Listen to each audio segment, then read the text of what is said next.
Welcome to the Iron Table, where iron sharpens iron, so should men sharpen men. I am your host, Bryant Gadine, and I'm joined by my brothers Keith, Danny, and Steve. We're your waiters, serving you accountability and truth. We now bring you to our program, already in progress.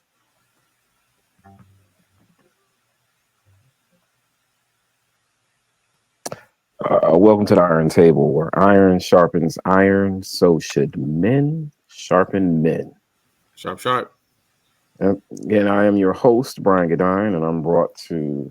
I didn't bring them to the table; they showed up on their own. My brothers Keith and Steve. Our fourth brother is not here today; he's feeling a little under the weather, so we send out get well feelings to Danny.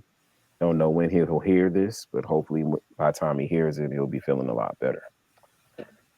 We got a couple of housekeeping things to do. So, as always, in order to keep things going, for those who are audibly impaired, the Iron Table does not own the rights to any music used during its segments. We appreciate the talents and the crafts of musicians and only use their gifts and their music to honor them. Of course, it says something different at the bottom. And you can find us on Apple Podcast, what used to be Google Podcast. Now it's, YouTube Music, Amazon Music, and YouTube. And of course, for those who are watching, we can also be found audibly on Buzzsprout. Look up Iron Table. All right. Got just a couple of questions. It's kind of each question will lead into what our thought is for this evening. But before we get into that, just checking in, brothers. It's been a while. How are you doing? Are you maintaining? Are you growing, increasing? Something interesting that might have happened? What's going on? Have you bought something new, or have you sold something? I'm good, man. I'm good. I'm tired, but good. It's been a long week. I bought something new for other people, like kids. Was that food? Yeah, no. I wish it was just food. Somebody always needs something. It's never ending. Well, it's an investment. Think about it. When you get to the point when you're old, they're going to turn around and say, "Hey, Dad, man, thanks for caring for me for 18 years. And here, have a tie." Right. That part. I don't need no stinking tie. Mamas, of course, get better things, but dads always get a tie. Or ugly sweater. Or socks. Or socks. And we could do a podcast on all the stuff we've received as fathers. One day, Steve will have that feeling. Ask for electronics, Steve. Don't let them play you. Don't let them play you. I find myself now playing mental chess with everything as far as I know the things that I want, but I also then know the things that my better half wants too. So, I know how much money mine costs, but I know how much money hers is going to cost. So, I try to sprinkle in what I want to just say, okay, this is what I want, and see what she says, because I know what she about to buy. And this is like, okay. But it's these things that, we always have to, it's weird as a man. I remember back in the day too, I hid like certain things from my ex-wife too. It was funny, like, and it was like not major things, but like small things, like buying a box of pizza from in the house, because I found and it was weird because one day I bought a hot and ready, I had it in the house, and I'm like almost done with it. And I hear her about to come in the house, and I hide the pizza box under the couch. Oh, you weren't trying to share. Because I ate mine, but it's like, okay, this might be an argument. Let me hide it. I don't want to. And then I found myself like, man, you grown in your own house, hiding your own food. What's wrong with you, man? So, yeah, life lessons when you're 18, 19, right? That's all right. Have I forget anything? Wait till you have some kids. You're gonna go back to hiding food. You're gonna be sitting in the car eating, and we don't want to go in the house. No. Yeah. I'm telling you, having kids is nowadays is the most scariest thing to me, because of not just all the world and whatnot, but man, daycare ain't no joke. I'm in the wrong business. I should have opened up a daycare. You can get almost $1,000 $5,000 a day. Yeah, But you still got to a watch week. those kids. Do you though? I don't have to watch them. I just. But then you paying money. opened the You business. losing profit. You won't lose profit. Listen, you got to keep them safe. Nobody said you got to watch them. They just got to be safe. They like free range outside, like chickens, like dogs. Go outside and play and. But now parents want, what do they want? They want to be able to see their kids 24/7. So you got to put up cameras, which means you got to have high speed internet, which got to have a high speed computer for a price. All got to of feed them. Got to have a healthy option. It's no longer just giving them Lunchables or Gerber. No, that's and why it comes at a price too. There's a premium attached. Mm-hmm. I'm glad I don't have to go through that. We can have Trader Joe's. Which one you want? Nah, put me on the least expensive plan. What already comes with the house? What do you already have in your refrigerator? They're going to learn military MREs. That's what. That's fine. It could be some space candy. What, space ice cream? That chalky stuff. That's fine. I ain't eating it. Yeah, developed bread and butter, and water. No, daycare is ridiculously expensive. Yeah, I can't imagine going to Cedar Point or Disney World. With a family of I want to talk about Disney World. 6 or 7. We took Deuce to Disney World Paris while we were overseas and visiting Belgium, and the tickets, I want to say, were like $150 a piece. You expect that, but the access, once we got inside and we saw that the first line we got in was like 45-50 minutes, and people had pulled out retractable chairs. And I was like, nah. So I went online. I was like, I'm just going to have to eat the cost. I bought us passes to get to the front of the line. And I want to say the passes alone to get to the front of the line was it was a party of 4, was close to $800. Yep. It costs more than the ticket, right? Yeah. And I know you're looking at me. Back in the day, I know. Because I know. And watch. But I was like, nah, we can't. No, it was worth it. But yeah, the only reason why it was worth it because we got there maybe around 1:30 and the park closed at 11, so there wasn't enough time to sit there and go on 2 rides for the entire day. It was like, nah, we just gonna have to. And this is how they get you. You get to the front of the line, but you only get to do it one time. I paid $800. I get to one time everything. Oh, you can do it again. I think that there's another tier to get it more than one time. Well, I think Cedar Point is like that, but then they have certain rides that you can only do it one time, and that's it. No, that was it. It was because there was even like they're tracking it because you're using a barcode. And so when I looked, it was like there was an X over. It was like, oh, I can't get back on Spider-Man. What? I can't get back to the front. Nah, then we not going back. I hope you enjoyed that ride. You can get on. You just gonna go to that line, the other line. Now I will say this. Don't know if I could do Misi got us on as the Terror Tower, some hotel like thing. Oh man, I got in there and the first drop, I was like, and I held on to somebody because I was like, I started asking for forgiveness. Whatever I did wrong. And then the worst thing is that, and I know it's like, you're not really going anywhere until you get to the top and they open up and you can see out there. And then all of a sudden, I was like, I said some curse words. If I could, do I have one of those little buttons? Where's the?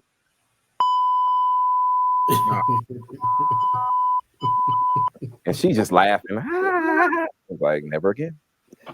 Ain't that crazy? Ain't that crazy? Because nigga did the same thing too. Be on like all the rides to Cedar Point. You thought, put your hands up. I'm like, I'm holding on for dear life. And it's like, there's a picture. She's like pure excitement, and I'm in pure terror. But she want to get on no motorcycle. Wait, She don't want to. She don't want to get on a motorcycle. She don't want to swim in the ocean in Miami. But you do this, and it's fun. See, as a black man, we already live in terror. We don't need manufactured terror. Walking outside is dangerous for us. We don't need to make it up. So yeah, that's. Go to the bank, going to the grocery store. How about going to the curb to the mailbox and then walking back to the house you just walked out of, and someone's like, "You live here?" Yes, I do. Show me some paperwork. It's inside the house. Don't say hello to a woman that's not your skin color.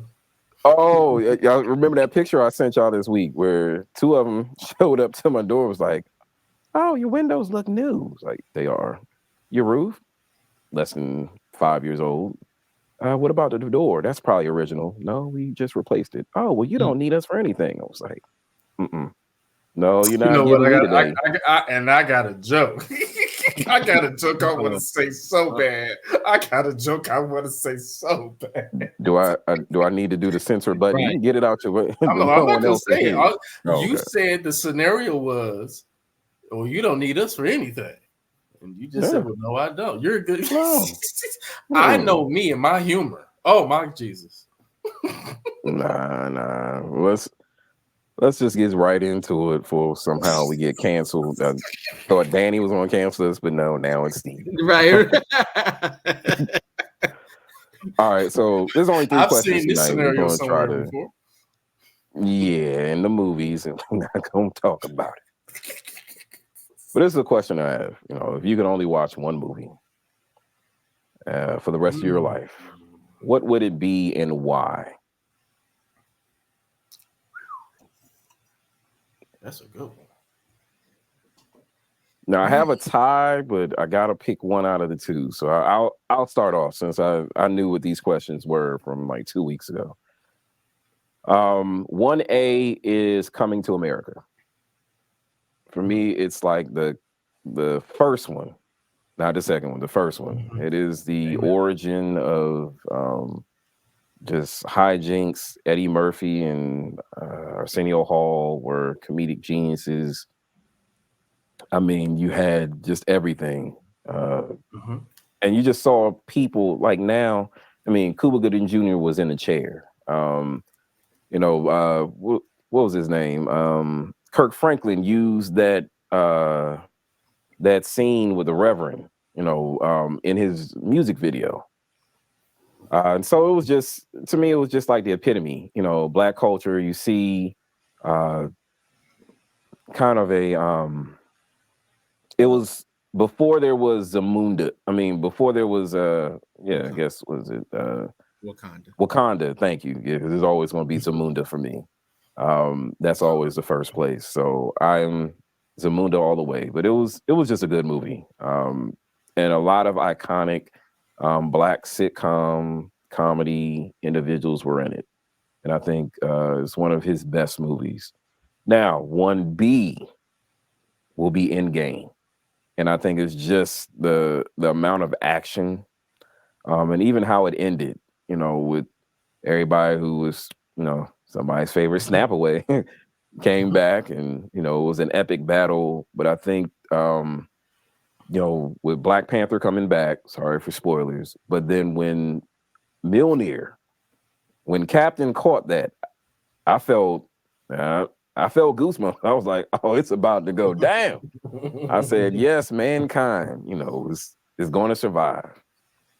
But I thought those are my 1A, 1B. But if I had to pick one out of, and I could only watch it over and over again, it would be Coming to America. Man, this is an extremely hard question, man. Yeah. I think most of my favorite movies are from my childhood. It ain't a top 5 because... question, is it, Keith?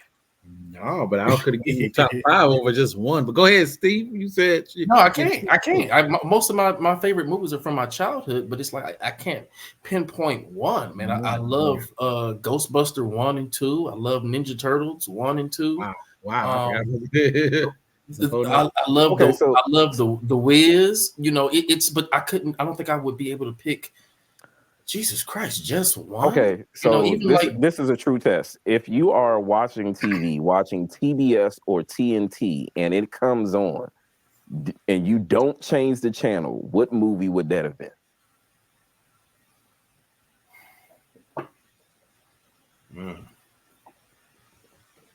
This is a hard question, bro. Because I was gonna say I gotta listen. The meaning of life. Jesus Christ. I don't often watch movies more than once. That's the crazy thing. But when it has come on and I have watched it more than once, it has been, I think I mentioned before, like Malcolm X, Shawshank Redemption, Forrest Gump. Mm-hmm. And like you said, coming to America is on there. Like I'm trying to think of some of these movies that over the years that I've seen. Oh, we were just talking about this the other day. With a movie I could watch over and over again, Lean on Me. Jump, Sam. You want to jump, Sam? Jump, crap, don't you smoke crack. The enemy is here. The enemy is cold red. Cold red. I could watch. I have. I will. I'll go look up clips of that movie just when I need to laugh.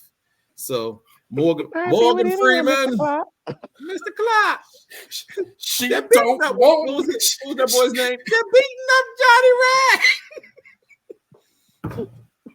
She don't want me no more. Yeah.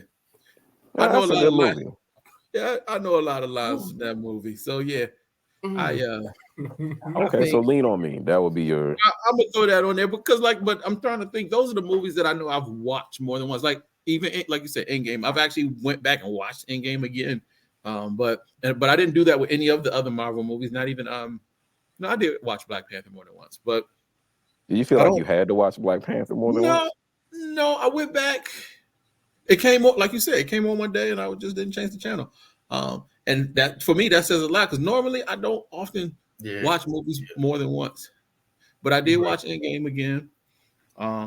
But Lean on Me has come on like 17,000 times.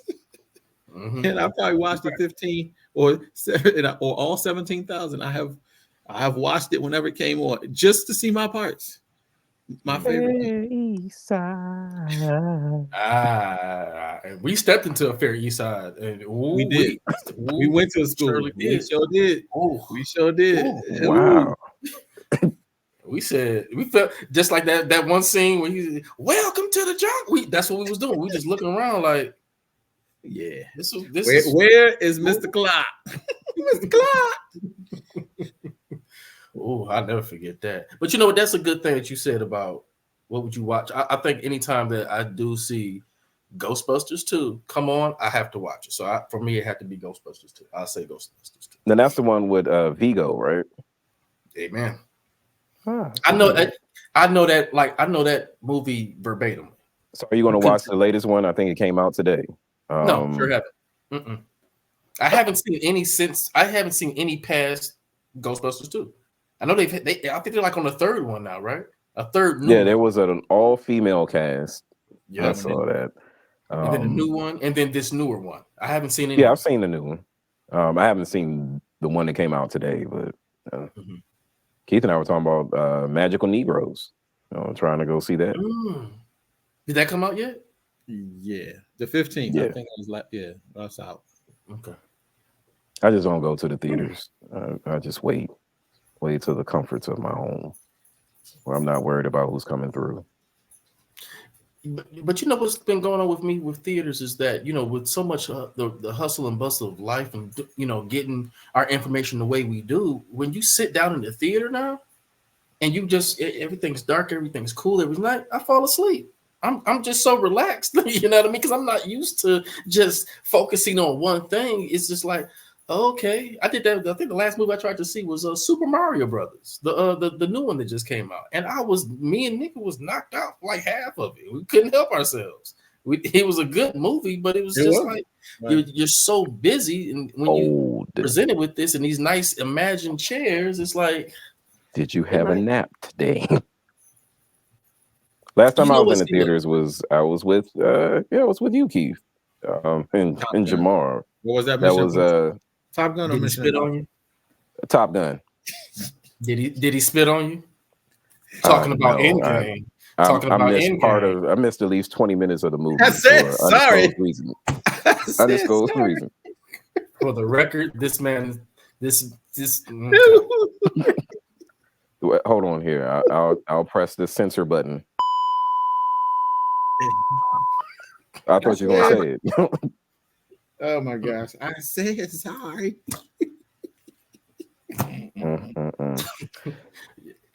All right, so I know to sit behind him if we go to the movies. No, just don't let it be a very good movie. Don't let it be a long movie, and don't let it be the first which they do the premieres at like 12 o'clock at night at night, and then you got to go to work in the morning. Because once the lights came on, and he saw my face. It was his face. So it's been dark for 4 hours. So everybody's eyes adjusted to the screen and everything. So when they turned the lights on, I was drinking a soda. When we talked about this movie was good. Well, I'm drinking, and the lights turn on, and his face does this. It just all came out. In your direction. Flash. But according to a question we had before we hit record, if that happened, you should be behind bars because somebody put something on your face. I think the shock of it all. Because I thought he was going to. I paused like, oh crap. You know that it is according to the black man. I was expecting it. Assault. We got him on record. I was expecting assault and battery because it did. And it was. I do you remember what you were drinking? Soda or something? I don't know, man. It was soda. It was sticky. And that don't even sound right.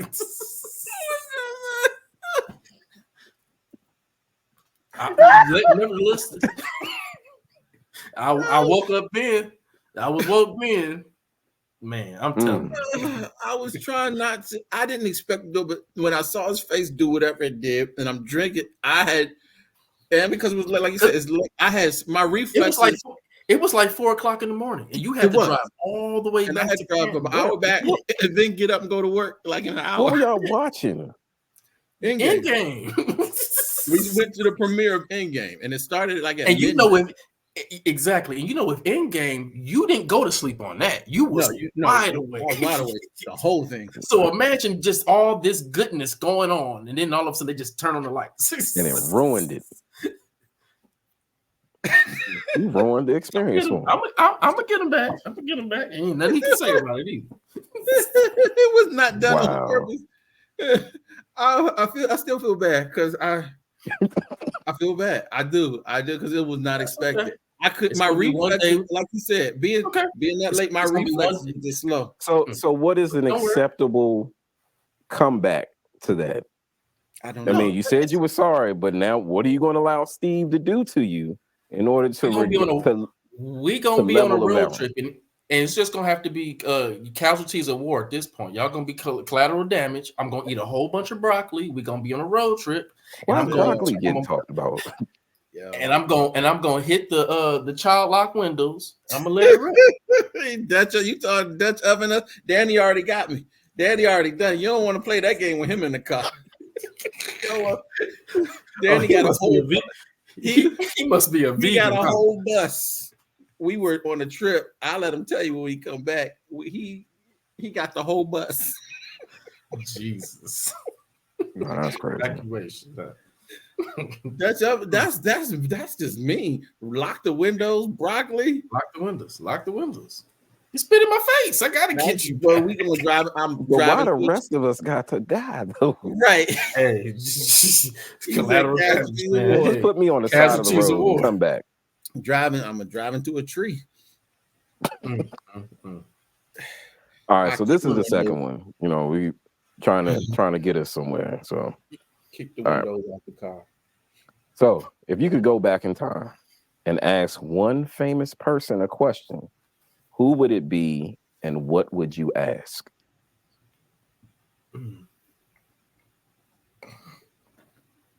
I have no idea. One famous person a question. Who would it be and what would you ask? They gotta be. Are they living or dead? They can be dead. I mean, back in time. I mean, from the beginning of time until now. I got a lot of questions for Adam. Oh, what would it be? Oh, Yeah. What are we eating right now? Why what are we doing? Why we doing this? If you could tell God, like, you know what, that female just that woman, I'm good. I'm good. If you could I go always back, wonder why he couldn't just build another, create another Eve. Why didn't Adam believe that? Well, yeah, I don't know. That's the question. That's the question. What you doing? Why? Why this one? Why risk it all? Why are we risking it all? So no, there's a myth about that too, that Eve wasn't the first woman. There was another one before her called Lilith. That wasn't taking that. It wasn't taking no orders from Adam. It is weird. I've read that. Yeah. Oh, like okay. he wasn't having it. That's why the name Lilith gets a bad rep of that. But it's you take everything with a grain of salt. Lilith and Delilah. Those two names don't get too much love. But so you would ask Adam that question. Yeah, I would ask Adam. You know what? Why?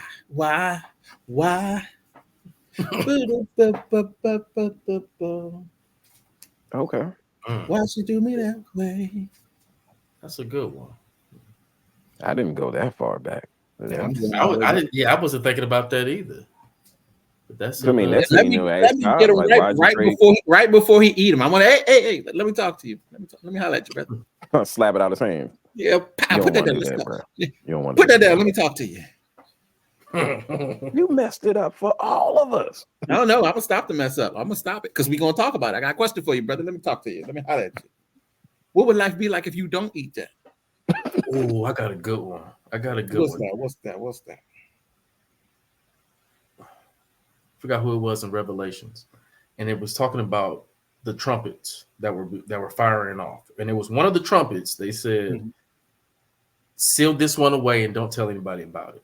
I forgot which one it was. I want to know what it was because he saw it. He just said, "You can't tell." You mean John? So I believe so. John on the Isle of Patmos. Yeah. Seal what you've seen away. Don't tell anybody about it. I want to know what you saw. Oh, he saw the end. The end. He was telling us the end. I mean, if you knew what the end was, would you still go the path that you're on right now, or would you do something different? Because I remember I used to ask this question, and the first time I asked it, I was at Oakwood. I was standing behind someone. I said, if God told you at this moment that no matter what you do, from this point going forward, it doesn't matter, you're already saved, would you then still continue to do good? Or would you do the things that you've always wanted to do that may not fall under the good category? Well, some people follow that ideology. Once save, always save. And so I can do that because God knows my heart. And I can go out. So tomorrow, if I go out and go willy-nilly, I'm good. I guess that's why the church is the way it is then, huh? With our pastors and everybody acting a fool, huh? I don't know. I hope not. But maybe that's it. Yeah, I'm glad I don't know when, because if so, honestly, I probably would think, or the reverse was, it doesn't matter what you do, from this point forward, judgment's already been passed and you haven't made it, then do you still do good, or do you just try to go to hell in a handbasket? That talks about, I guess that's free will then. Is it the illusion of free will? Because, I mean, you can do whatever you want, but God already knows what we're going to do. He's already ordained it. So is there really free will? That's a deep question. I still believe in free will. And no matter what decision, it's like one of those books I used to get in the book fair. If you want to go left, turn to page 57. If you want to go right, go to page 35. And there's multiple different paths. It was called like Choose Your Adventure book. Yeah, like Choose Your Adventure. Yeah. So that's how I feel like life is. Life is a choose your adventure, because we know right or wrong. We know, morality, which, can change over time, but right and wrong is, I think, black and white. So if I knew that I was saved, there'd be a chance that I might do something that I wanted to do that I was like, might be on those lines. And it's not that I'm a bad person, but I didn't do it in order to try to be good. Because we were taught that heaven was our goal. We were just taught heaven was our goal. That's it. Oh, shit. There was a book that I read a while ago. Sorry, my computer. There's a book I read a while ago that the premise was that there's this I think it was called Death Box or the Death Box, but it was a box that I guess had been invented that if you stick your finger in there and prick your finger, it gets the blood sample out of there, and then it spits out a ticket to let you know the day. I believe it was the day, the time, and the manner of when you will die or whatnot. So it people were it was just like this whole, it was like a premise of the whole world revolving around this particular device that can tell you when the last day on this earth will be, how you'll die. Was this on Black Mirror or something? It sounds like something that you see on Black Mirror. I don't know, but it was a book that I read and I think it was an audio book. I got to get the name of it too. Okay. But again, it was weird how people were, how the author had people responding to this. Like, if you knew the time and the day and the manner of your death, would you try to prevent it, or how would you go about living life? You couldn't prevent it. You can't, because if it already gave you that time, there's nothing everything that you're doing is bringing you closer to that date. Exactly. So at that point, how would you feel about, could you the day and time and everything like that you were going to die? Like that, like what would matter, what would not matter? Like, would you be depressed? Would you like how would you navigate life? Because a lot of times us navigating life is not knowing when our last day may be. And that kind of like that cloak of death lingering some way, somehow, depending on when God deems it. We have the ability to change the outcome, because again, if something spit out the numbers that said I'll be dead in 20 years, I can go die tomorrow. I don't have to wait 20 years to get dead. So I'm saying that to say I still have some level of control over what happens. So to me, that's why I still think that there's the element of free will, because I can choose to just live and let live, or I can do things that will amplify or enhance rather my chances of leaving this earth or dying, being laid to rest. And the premise of it was the machine was never wrong, not one time in human history. Yeah, so if it's never wrong, there's nothing you can do. Say, I'm not going to. If it says a car accident, I'm not going to get in the car. You gotta get in the car at some point. No, you don't. Okay, how you going to get to the hospital if you need to go? I die. I ain't getting in the car. But I didn't die in a car accident. I still will. That's what I'm saying. That's what I'm saying. It could. I think there's certain things, unless it. I mean, I guess I get what you're saying. If it knows for sure. Again, but there was a chapter in it where one person did receive something about a car accident, right? And I think the date was like a week from now. So he figured, well, shit, let me let me prove it wrong by killing myself now. So that's what he puts the gun to his head, pulls the trigger, of course, right? So he doesn't know this because he was unconscious at the time, but he was still alive. The ambulance takes him. Guess what? A city bus hits the ambulance and kills, proving the machine right. You died in a car accident, not by killing yourself. Not by killing yourself. See, so I was just it was nutty. Yeah, mortality is interesting. Mortality is interesting. I don't think about death. You know, if it comes, it comes. I mean, I guess we're told it's you're going to live, you're going to die. You know, unless Christ comes in our time, that it's inevitable. There are more years behind us than there probably are in front of us. I'm thinking about just, I mean, a lot of people that, You think that a lot? You hear that a lot. Like people like say, "Oh, we lived in the last times. We're living in the last times. This is the end days." You really think that is true? Because they've been saying that for a while. It's always, "Oh, things are getting bad. Things are getting worse." And people are saying that now, which it seems like that. But do you think that that we are living in the last times, as they say? And they've been saying this forever, since the dawn of time. We've been living in the last I think things times. can always get worse. Right. It's not the beginning times, but things can always get worse. No, and will. Not can. It's getting worse. I mean, think about it. The level of foolishness and debauchery that we have right now is, I mean, it's the world runs in cycles. So the world's been crazy before. But the level of like the stuff that we have going on now, it is at an all-time high. I mean, just the technology, we've talked about this before. Technology has created a lane where there's so much that's just out there and it's poisoning the pool. The mind, when I mean the pool, I'm talking about the minds of people, hearts, people just doing whatever. So yes, I believe based on, like you brought up what John wrote in Revelation, based on what he described, based on things Daniel prophesied about, it don't look good.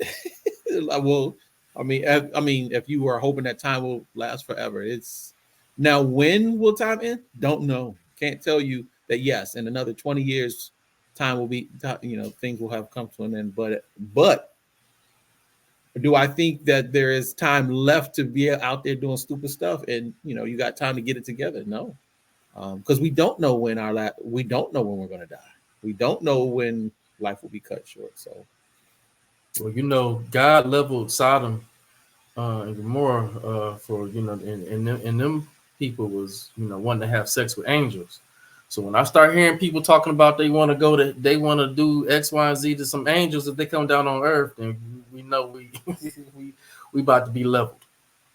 Well, I don't think it says in the end times the world will be as Sodom, and I think we're not too far off as far as how we treat people and how we behave and how everything is so sexualized, how violent. Because again, it wasn't just about the act of sex; it was also about how violent and vile. Like they formed a whole mob.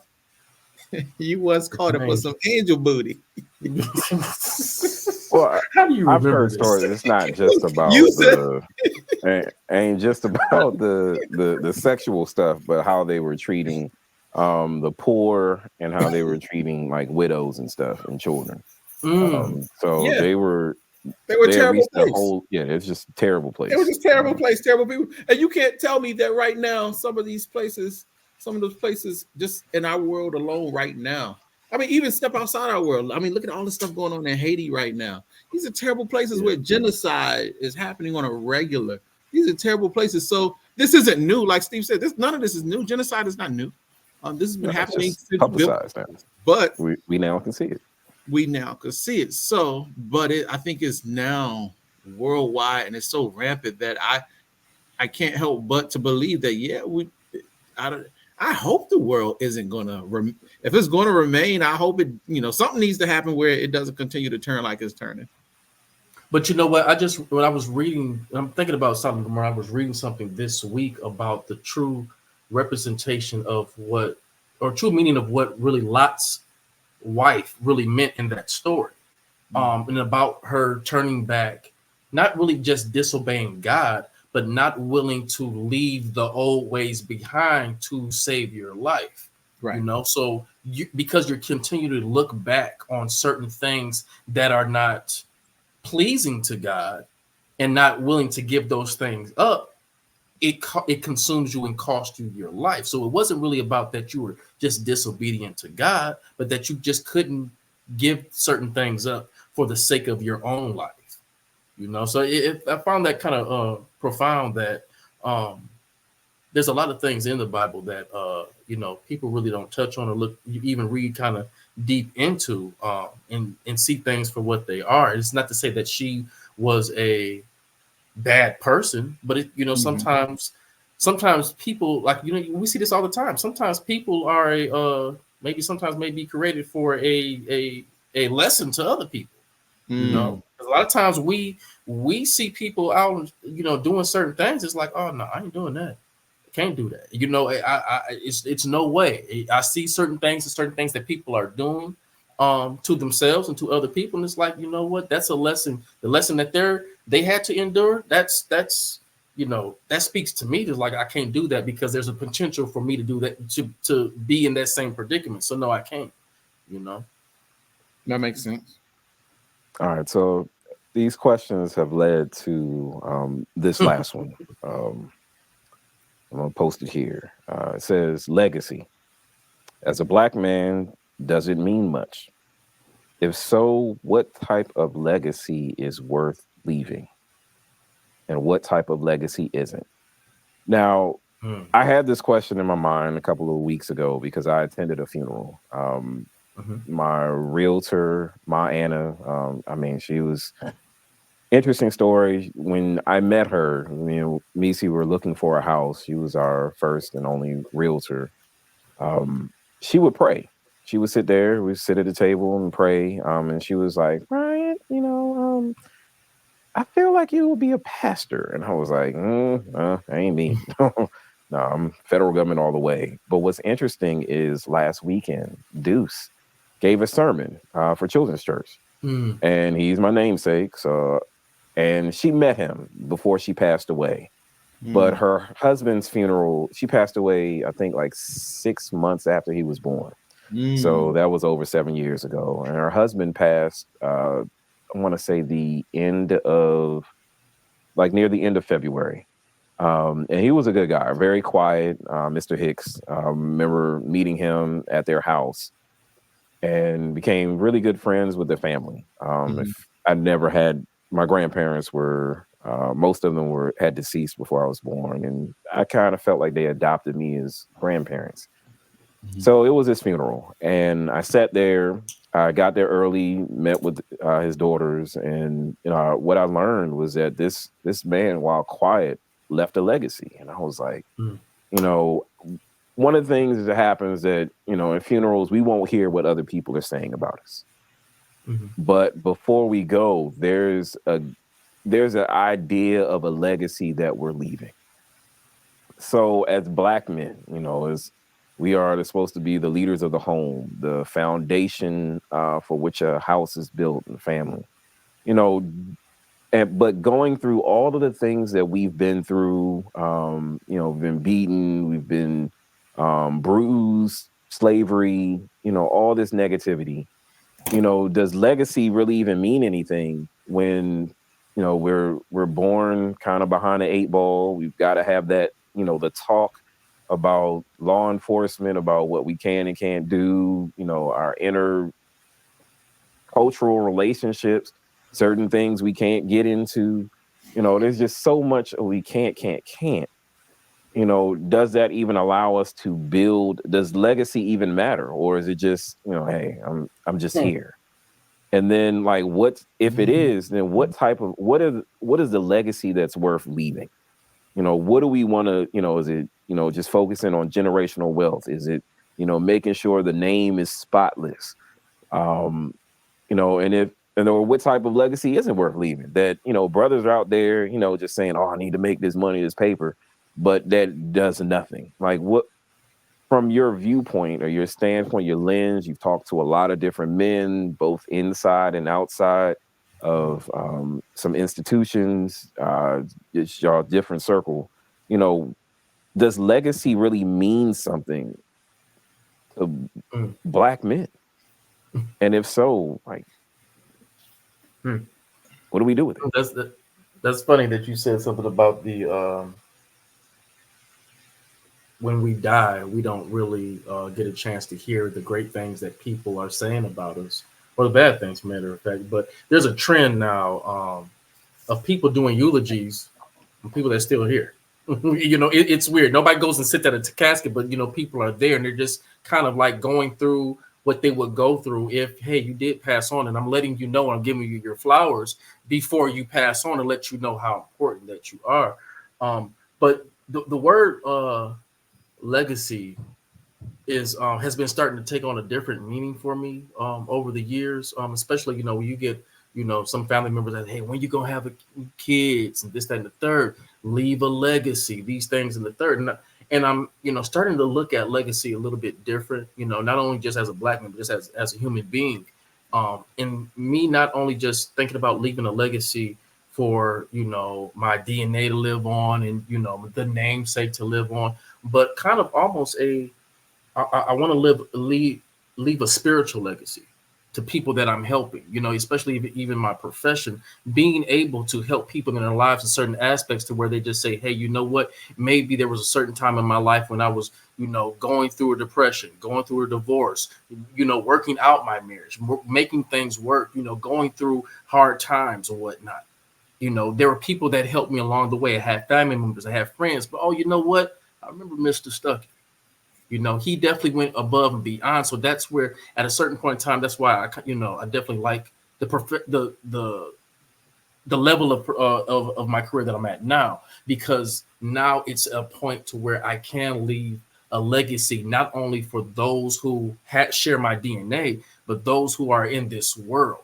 So my spread of leaving a legacy of who I am as a person reaches not only just by my namesake, but my actions, and then my actions can hopefully, you know, reflect in that person's actions. Because if my level of concern, my level of sympathy and empathy for you gets through to you, and you understand how it helped you, then that means that you're going to probably more likely do the same for somebody else that maybe you don't know, or family member or whatever.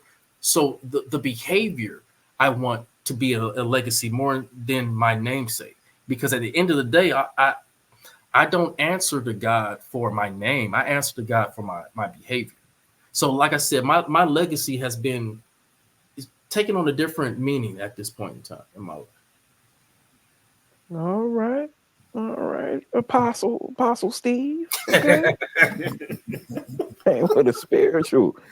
Oh, just took us to the upper room. Huh. All right, Deacon Jones, what you got? Room in the upper room. Nah. All right, come on, Deacon. All right, let me. You always got something that just sits me right there and has me just marinating. Okay, I'll say this was an assignment I used to give to my young people on the pod when I was working in the juvenile detention facility. I used to make each of them write their own eulogy as if they're not here anymore. What would they say? And sometimes I would make them switch and write each other's. But what if they weren't here anymore? What would you say about this person?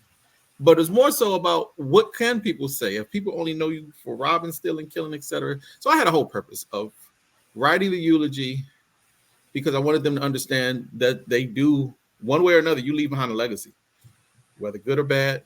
Now, I don't focus on it so much for myself because I have learned people are going to say what they want to say. I have no control of that. Okay. So, and then again, for me, it's more important that they see, I would love for people to see God's role in my life more than they see me. So, yeah, there have been some highs, there have been some lows, but at the end of the day, we saw how God brought them through. That's what I want people to see. So, in that, it doesn't mean that I won't be seen in there. Like I said, because like Stuckey said, or like Steve said, there will be some times they were like, I'm hoping that there's some people that along the way I was able to connect with and able to reach. But I don't feel like there's a pressure on me to create such a legacy that it has to reach the world. Now, if it did, praise God. If my kids are the only ones that learn how to not be knuckleheads in this world, and it's because I've been able to instill that in them, I'll take it. I because then hopefully my grandchildren and great grandchildren will have the same set of ethics, same set of focus, that I strive to have. So I believe legacy is good. Legacy is great. I think we should be more focused on what we leave behind one way or another. It is important. I used to, that might be, I used to wonder, because growing up, they painted Martin Luther King as basically saint-like. He gave his life for the struggle. He did everything right. He did everything wonderful. Because they did not want to tell the other side, because they were afraid that it would mess with the legacy. It would taint the legacy. And for some it has. But for me, I rather know. I mean, I'm okay knowing that. It doesn't. I mean, for me, again, it was human. It was human. It was human. That's all. It was human. But did he take a bullet for the struggle? That doesn't change that. That reminds me of that scene in, what was it, the barbershop, where someone was talking about, you don't talk about Malcolm. Was it Malcolm? No, was it Martin? He was like, you don't talk about Martin. You talk about anything else, but you can't talk about Martin. And then Cedric's character said, Martin. But that's it. For me, it became real a couple of weeks ago. My wife and I finally did our revocable living trust. And that's where we're putting everything that we have, our properties, bank accounts, the retirements, all that stuff, into a trust where it'll be for our son. But there'll be certain metrics. He won't get it all at one time. We was like, we don't know who you might be. We hope this is who you will be, but just in case, you get a little bit here, a little bit there. You get more if you're going to college, or if you decide to do a trade or start a business here, but we can't give it to you all the time. And that's when I started thinking about a legacy. But I realized that, man, I'm just Brian. And that's okay. I've got my own circle of influence. I hope that they would say something nice, but I would hope that if someone didn't say something nice, that they would catch them in the parking lot. Something like that. But we as y'all said, we leave a legacy, whether we know it or not. We just hope that your legacy is good, and if not, honestly, just pray that you have an opportunity to change the last thought that people will have of you. Because at the end of the day, we're all human. We're all going to make mistakes. We're all going to have our highs and our lows. But what will live long is what we stood for. Our morals, even when no one's uttering our name anymore. I lost a grandfather, may not say his name much, but he stood for hard work. I like to believe that I stood for the same thing. They don't have to do it the same way, but legacy is something. So I hope that as this platform continues to go, that it's a legacy moment, that we're able to influence our circles and where they overlap, that we're able to as iron sharpens iron, so should men sharpen men. I think that's one of the reasons why I created this, because I wanted to affect change in a way that reminded people who they once were. As a culture, we used to be kings and queens, and we were leaders, we were influencers, positive, and just because of our circumstances shouldn't change that. So yeah, I just wanted to bring that up. But I got one more question before we go, and I didn't. And I got a question before that though. No, go ahead. Bring it up. About legacy to you guys. Do you think that there's? I was about to say anti-legacy. Do you think there's something as a negative legacy? Is there a negative legacy that exists? Yeah, what you leave behind is what you leave behind. It's not always good. That's like I said. That's why I had the young men write about it, because if you're known in the hood for being the one that breaks into cars and houses and steals stuff, and that's the legacy you leave. Because I talked about, I joke about how hard it is to go to a funeral, because I've been asked to eulogize somebody who didn't do nothing, like who did not Get a leave lot of that. Yeah, you got to they get a didn't lot of leave a that. Where positive, people like, they oh, didn't leave a they positive. were such a good person. They just like, Yeah. man, No, we Johnny was know. killing it and stealing everybody. Right. He killed everybody, killed killed pets, stole cars, stole tires. Everything. He broke into people's houses. He beat people up, was selling drugs. Like he was doing everything wrong. But now it's time to eulogize him, and we got to talk. But what you want me to do with his legacy? I can't tell you. I can't make up something that's not true. Well, I could, but I don't. I don't want to lie. I want to go up there and lie. What? So- well, is that negative legacy the same thing as generational curse? Generational curse. They can be connected. Okay, in that scenario, you're saying that picking out, okay, what if I lived to be 45, 40. And so for 40 years, I was a jerk. The last 5, I was good. You're saying that you can't just expound upon the last 5? You can, but your legacy to some people, everybody's not going to see the last 5 years. Some people might only know that first 40, and to them, your legacy was he's a jerk.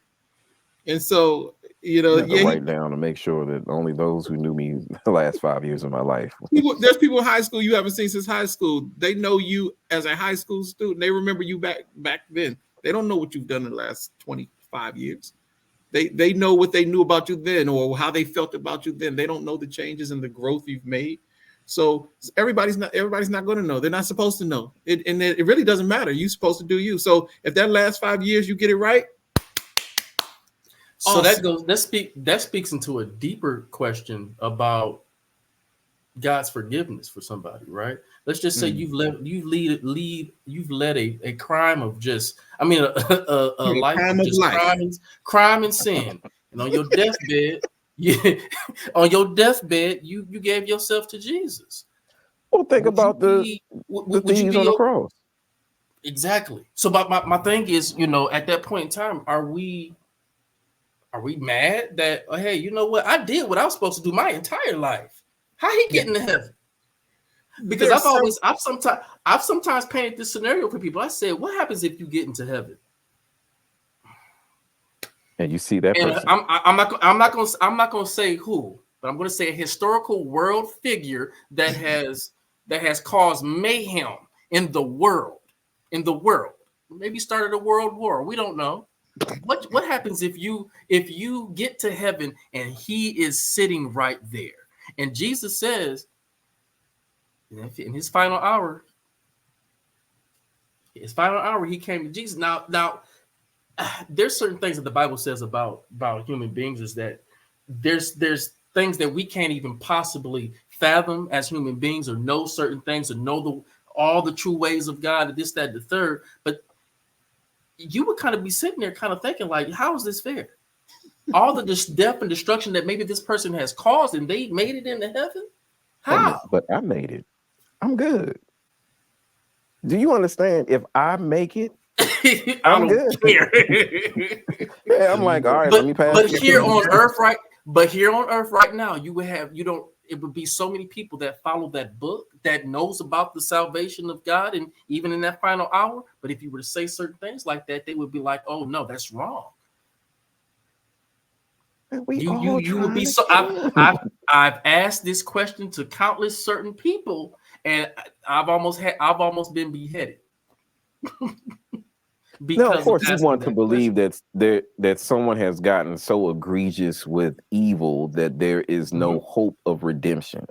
The only entity that I know of that there is no hope for redemption is Satan and the angels, that the 1/3 that left with him. Everyone else, there is an opportunity, even at the last minute, last breath, to say that they can make it. So yeah, I will be surprised. But again, if I make it, I'm not going to say anything, think anything that all of a sudden be like, yeah, you might as well get up, fold, take your folding chair, because it's not even a real chair. We were testing you, and you can stand on the outside. There's a book called "I Hated Heaven" that you should read, man. Y'all should read it. It's good. It's good. It's a good concept about just being in. You take everything with a grain of salt, but it gives you thought provoking questions about what is heaven like? What would it be like? Would you like it? Would It's you not for enjoy everybody. it? It's not. And I think that right there, I think that's one of God's last acts of mercy. That if he knows that I would hate it there, that he would not allow me to go there and allow me to cease to exist. I believe that's his last labor of love. That's what's up. But I hope that I'm there. I want to know what it's like. Well, if the man took care of having a good legacy while he was here, we wouldn't be having this conversation. He shouldn't have started no wars. He shouldn't have done stuff. He shouldn't. I thought you were talking about Adam, like he was gonna go over and slap Adam. Yeah, I mean, well, yeah, I can go back to that too. God, like I said, give me a time machine. I know where I'm going tomorrow, to right now, to now. I know where I'm going.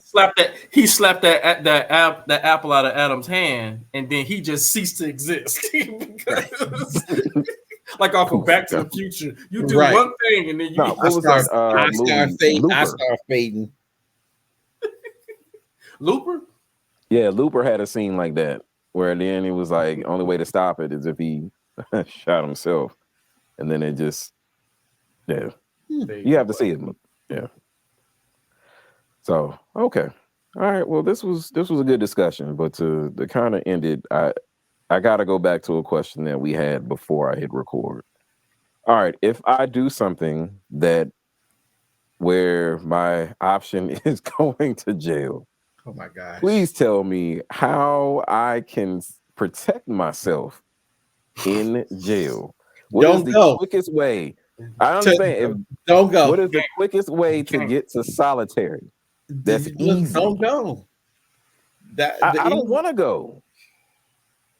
I don't. But if something were to happen, okay, choose an option that won't take you there. Assault one of your kids. Then you gotta do something about that.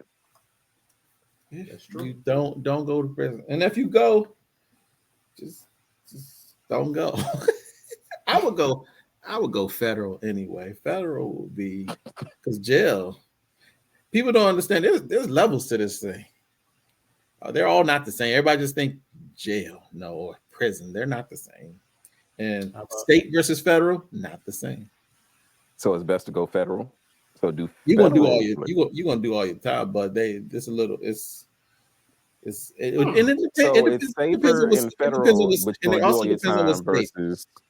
depends on what state and where you live and what you're going for. Like, so the best thing to do, don't go. Well, wait a minute. Can I just identify as something else and maybe my circumstances change? Wait a minute. I'm putting my finger near the censor button. Right. I didn't say nothing naughty. I'm just saying, can't I change my? I identify as a rich white man with good credit who with a good attorney. So I shouldn't be in here long.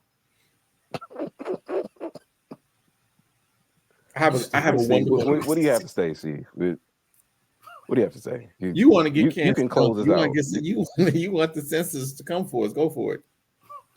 The look on his face. No, I'm joking. Okay. I'm just saying. But wait, on this topic, or you just saying to close up? You can close this out, Steve. Is that safe? Is that safe to do? Oh yeah. No, I'm just asking a question. Just ask. This is called survival. You trying to protect something, right? When you get in jail, you're trying to protect something. Protect your everything. Yes, so by any means necessary, it's all fair game. But no, all jokes aside, though, I'll say this, and I found myself saying this to outside of what we're just talking about right now. I say this to say, I found myself talking to a man earlier today at a pool and spa show. He told me that he had 30 years in the game for his marriage. You just definitely congratulating him. He's very proud of it. He's a high school sweetheart, very proud of it. But I find myself compelled to tell him, if you're a praying man, keep your guard up with your relationship, with your marriage, because the devil is coming to and fro and just splitting, you know. And the reason why I'm saying this is because, you know, in my business, you know, I definitely am getting a lot of couples in. And from what I'm seeing right now is just the devil is just splitting so many relationships and splitting so many marriages right now at an unprecedented rate, you know, that it's, you know, you gotta be very, a marriage can have a good foundation of financials, be blessed with children, be blessed with things such as a house, car, food on the table, X, Y, and Z. But if we don't have a foundation in, you know, speaking to the Most High or whoever it is that you feel like is your creator, you know, we stand to fall as a unit, as a husband and a wife. And it's so much demonic things going on where, you know, emotions are run high, people are able to not manage their emotions, act on anger. And I'm telling, especially I'm speaking to men, that, you know, I always ask men, would you ever hurt your wife? Would you ever put your hands on her? Would you ever seriously injure her? And then the answer is always no. No, I definitely wouldn't. But I'm here to say, to let you know, if you do not manage your anger, you will then do things that you never thought that you would do, and you will become a person that you never thought that you would become. So you talking about that you wouldn't hurt your wife? Yeah, you would, if you let your anger and you let your emotions get the best of you. So I say all that to say, you know, just stay prayed up, you know, and that doesn't always mean, you know, you got to go to church every Sunday or you got to do this, you got to be involved. No, just have a relationship, especially in your marriage, with God, with whoever it is that you call a higher power, because, you know, we just talked about things are getting, you know, worse or anything like that. But I'm just seeing there's so much division that's in our country is spilling out into our marriages. And we're just so divided to that we enter in a union with good intentions and we split up and wind up hating a person. Sometimes we wind up hating ourselves, and it's not worth that energy. That, you know, so you stay prayed up for those who are in relationships and marriages. All right, man. See, I knew you could wrap it up for us. I was gonna say something dirty. Oh, well, you good. You good. Well, fellas, it has been real. It is late. I am hungry. I need to eat. So, as always, you know, iron table where iron sharpens iron, so should men sharpen men. Well, it's closing time. We are glad you stayed with us this long. The bill? Oh, we tore that up. For truth and accountability are free. You want to leave a tip? Sure, we take your money. But what's even better is if you share this with someone you know. But there's always room for more at the iron table.